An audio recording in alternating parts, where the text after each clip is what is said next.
जय श्री कृष्णा। आनंद सागर चैनल में आप सभी का स्वागत। भक्तों, आज सुन रहे हैं बृहस्पति भगवान की कथा। तो चलिए कथा को स्टार्ट करते हैं। कथा के अनुसार प्राचीन काल का बात है। किसी राज्य में एक बड़ा प्रतापी और दानी राजा राज करता था।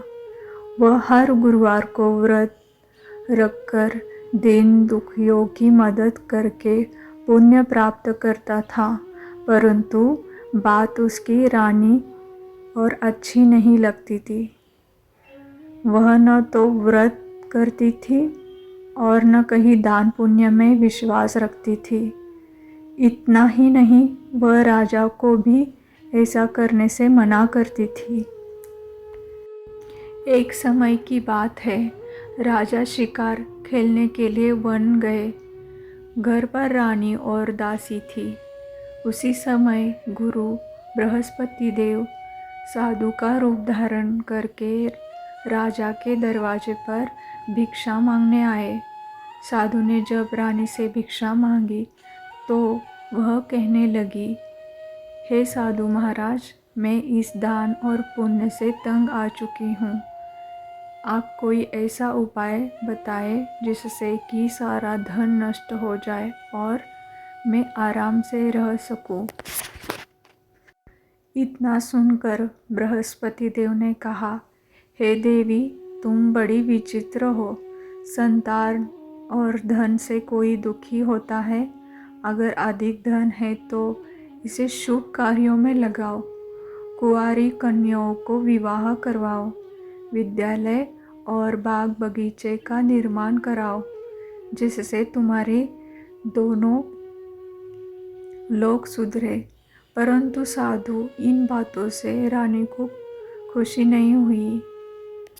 उसने कहा कि मुझे ऐसे धन की आवश्यकता नहीं जिसे मैं दान दूं और जिसे संभालने में मेरा सारा समय नष्ट हो जाए।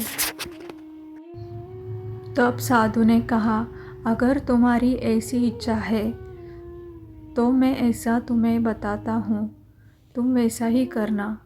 गुरुवार के दिन तुम घर को गोबर से लिपना, अपने बालों को पीली मिट्टी से धोना, राजा से हजामत बनाने का कहना, भोजन में मांस मदिरा का प्रयोग करना, कपड़े धोबी के यहाँ धुलने देना। इस प्रकार 7 बृहस्पतिवार करने से तुम्हारा समस्त धन नष्ट हो जाएगा। इतना कहकर साधु के रूप में बृहस्पति देव अंतर्ध्यान हो गए।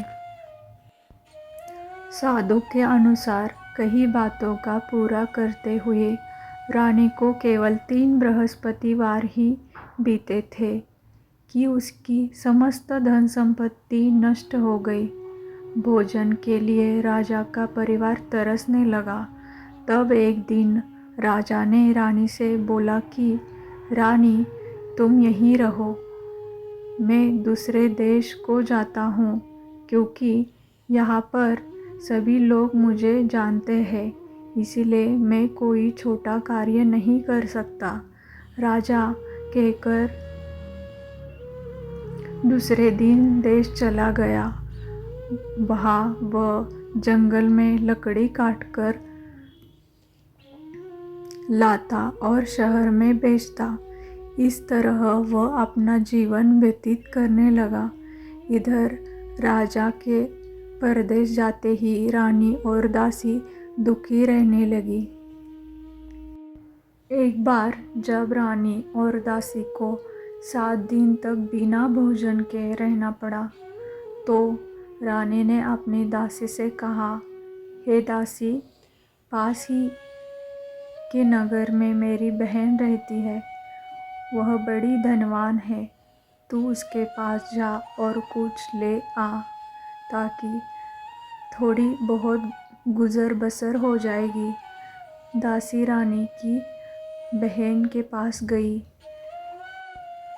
उस दिन गुरुवार था और रानी की बहन उस समय बृहस्पतिवार व्रत की कथा सुन रही थी। दासी ने रानी की बहन को अपनी रानी का संदेश दिया, लेकिन रानी की बड़ी बहन ने कोई उत्तर नहीं दिया। जब दासी को रानी की बहन से कोई उत्तर नहीं मिला तो वह बहुत दुखी हुई और उसे क्रोध भी आया। दासी ने वापस आकर रानी को सारी बात बता दी। ये सुनकर रानी ने अपने भाग्य को कोसा। उधर रानी की बहन ने सोचा कि मेरी बहन की दासी आई थी, परंतु मैं उससे नहीं बोली, इससे वह बहुत दुखी हुई होगी। कथा सुनकर और पूजा समाप्त करके वह अपने बहन के घर आई और कहने लगी, हे बहन, मैं बृहस्पतिवार का व्रत कर रही थी। तुम्हारी दासी मेरे घर आई थी, परंतु जब तक कथा होती है तब तक न तो उठते हैं और न तो बोलते हैं, इसीलिए मैं नहीं बोली। बताओ दासी क्यों आई थी? रानी बोली, बहन तुमसे क्या छुपाओ, हमारे घर में खाने तक को अनाज नहीं है। ऐसा कहते कहते रानी की आंखें भर आई। उसने दासी से सहमत पिछले 7 दिनों से भूखी रहने की पूरी बात अपने बहन को बता दी। रानी की बहन बोली, देखो बहन, भगवान बृहस्पति देव सबकी मनोकामना पूरी करते हैं, तो देखो शायद तुम्हारे घर में अनाज रखा हो। पहले तो रानी को विश्वास नहीं हुआ, पर बहन के आग्रह करने पर उसने अपने दासी को अंदर भेजा तो उसे सचमुच अनाज से भरा एक घड़ा मिल गया। ये देखकर दासी को बड़ी हैरानी हुई। दासी रानी से कहने लगी, हे रानी, जब हमको भोजन नहीं मिलता तो हम व्रत ही तो करते हैं, इसीलिए क्यों न इससे व्रत और कथा की विधि पूछ ली जाए, ताकि हम भी व्रत कर सके।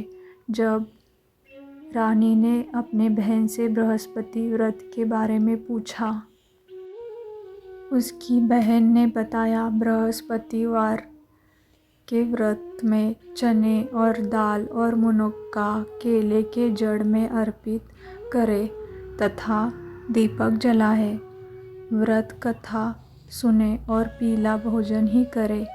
इससे बृहस्पति देव भगवान विष्णु प्रसन्न होते हैं।